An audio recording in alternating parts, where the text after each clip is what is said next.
ভারত থেকে রপ্তানি করা হলো ৫,৭৫০ টন চাল।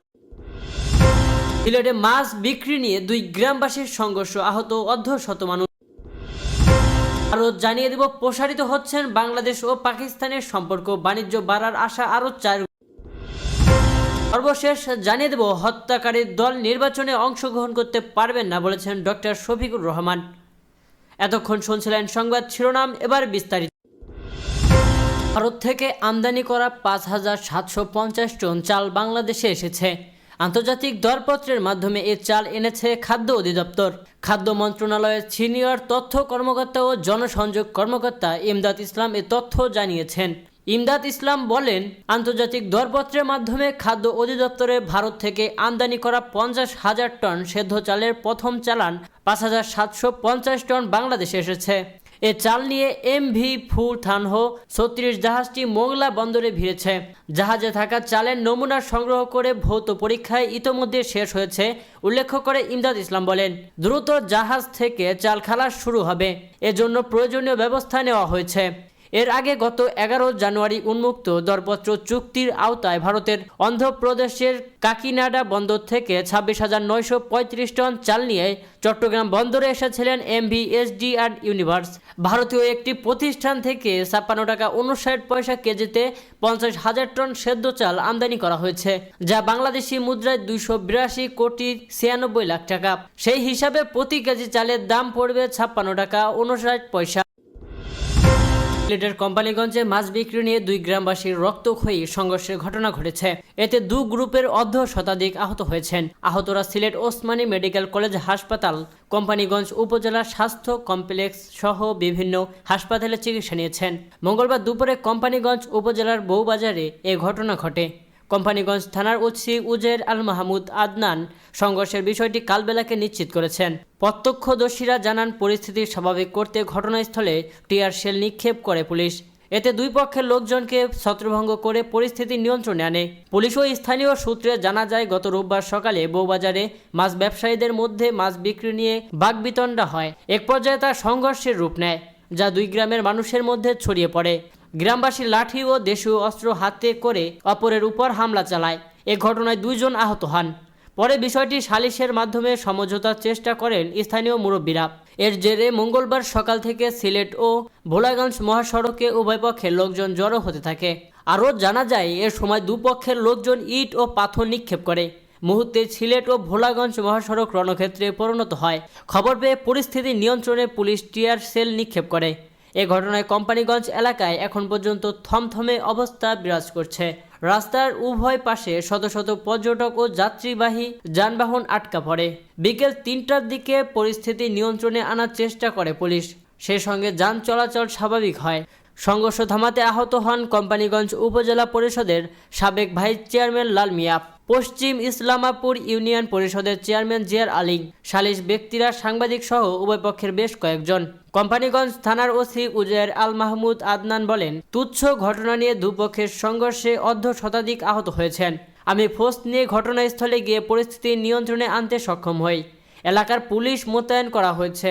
বর্তমানে পরিস্থিতি শান্ত রয়েছে। গত আগস্টে বাংলাদেশের সাবেক প্রধানমন্ত্রী শেখ হাসিনার ক্ষমতাচ্যুতির পর পাকিস্তানের সঙ্গে সম্পর্কের বরফ গলতে শুরু করেছে। এরপর জোরদার হয়েছে দেশটির সঙ্গে বাংলাদেশের বাণিজ্যিক সম্পর্ক।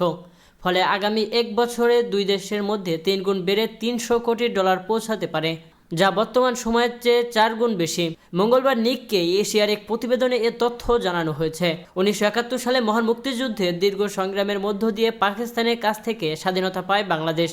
এরপর আওয়ামী লীগ ও শেখ হাসিনা যখনই ক্ষমতায় গিয়েছেন, তখনই ২ দেশের মধ্যে সম্পর্কে টানাপোড়েন দেখা দেয়। সর্বশেষ ৩য় মেয়াদে ২০১৪ সালে আওয়ামী লীগ ক্ষমতায় আসার পর সম্পর্ক একদম তলানিতে গিয়ে পৌঁছায়। তবে ২০২৪ সালের আগস্টে তার পতনের পর এ সম্পর্ক স্বাভাবিক হতে শুরু করে। গেল বছরে পাকিস্তানের প্রধানমন্ত্রী শাহবাজ শরীফের সঙ্গে বাংলাদেশের অন্তর্বর্তী সরকারের প্রধান উপদেষ্টা ডক্টর মোহাম্মদ ইউনূসের একাধিক বৈঠক হয়েছে। এছাড়া চলতি বছরে বাংলাদেশের উচ্চ পর্যায়ের সামরিক কর্মকর্তা জেনারেল এস.এম. কামরুল হাসান ইসলামাবাদ সফর করেন। এ সময় তিনি পাকিস্তানের সেনাপ্রধান জেনারেল ওয়াসিম মুনিরের সঙ্গে বৈঠকে অংশ নেন। এরপর গত সপ্তাহে বাংলাদেশ সফর করেছেন পাকিস্তানের কেন্দ্রীয় চেম্বার অব কমার্স ও ইন্ডাস্ট্রিজের একটি প্রতিনিধি দল। গত এক দশকের মধ্যে এটি পাকিস্তানের উচ্চ পর্যায়ের ব্যবসায়িক দলের প্রথম সফরে তারা বাণিজ্য উপদেষ্টা, ঢাকা চেম্বার অব কমার্সের কর্মকর্তা ও বাংলাদেশি ব্যবসায়ীদের সঙ্গে সাক্ষাৎ করেন। এ সময় দুই দেশের মধ্যে যৌথ ব্যবসায়িক কাউন্সিল গঠনের জন্য একটি সমঝোতা স্মারক সই হয়। এছাড়া তারা দুই দেশের মধ্যে মুক্ত বাণিজ্য চুক্তিরও আহ্বান জানান। এফপিসিসিআই এর senior vice president Sakib Fayaz Magun বলেন, ঢাকা আমদানির জন্য পাকিস্তান ব্যবসাকে পছন্দ করে জানিয়েছেন বাংলাদেশের বাণিজ্য উপদেষ্টা। তিনি বলেন, বাংলাদেশে কেবল পোশাক ও প্লাস্টিক শিল্প রয়েছে, ফলে তাদের জনগণের জন্য অনেক পণ্য আমদানি করতে হয়। এটি আমাদের জন্য নতুন দ্বার উন্মোচন করেছে। শেখ হাসিনার সময় এটি বন্ধ ছিল। মাগুন বলেন, বাংলাদেশ ইতোমধ্যে 50,000 টন চাল ও 25,000 টন চিনি আমদানির আদেশ দিয়েছে। পাকিস্তান থেকে খেজুর আমদানির কথাও ভাবছে তারা।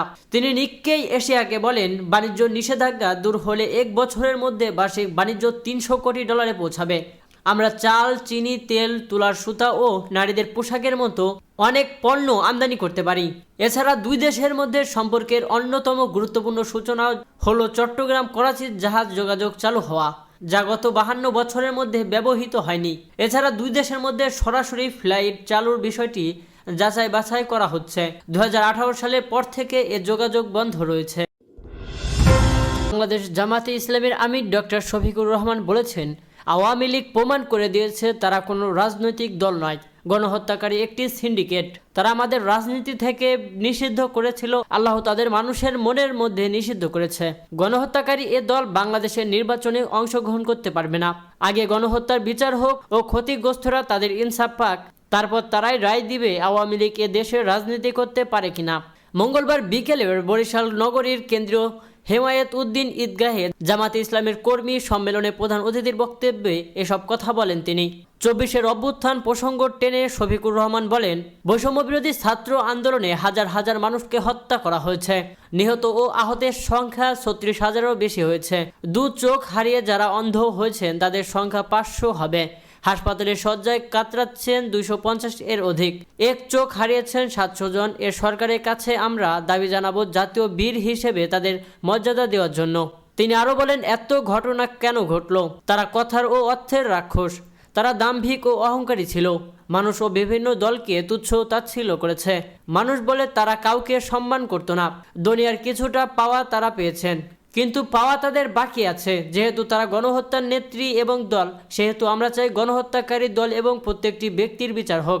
দেশের প্রচলিত আইনের ন্যায় বিচার হোক। বিদেশে আত্মগোপনকারীদের উদ্দেশ্যে জামাতে আমির বলেন, আপনারা যারা বিদেশে আছেন, যদি দেশকে ভালোবাসেন তাহলে আপনারা চলে আসেন, অসুবিধা নেই। আপনাদের আমলে তো আমরা দফায় দফায় জেলে গিয়েছি, জেলে থেকেছি। আপনারা আসুন, দেখুন আমাদের কিভাবে জেলে রেখেছিলেন। এখন না হয় আপনারা একটু দেখার সুযোগ পেলেন। আপনারা মিথ্যা মামলায় সাজানো সাক্ষী দিয়ে আদালতে আমাদের নেতাদের ফাঁসি দিয়েছেন, খুন করেছেন। আপনারা প্রকাশ্য দিবালোকে কুপিয়ে খুন করেছেন, যা দেশবাসী সাক্ষী, বিশ্ববাসীও সাক্ষী।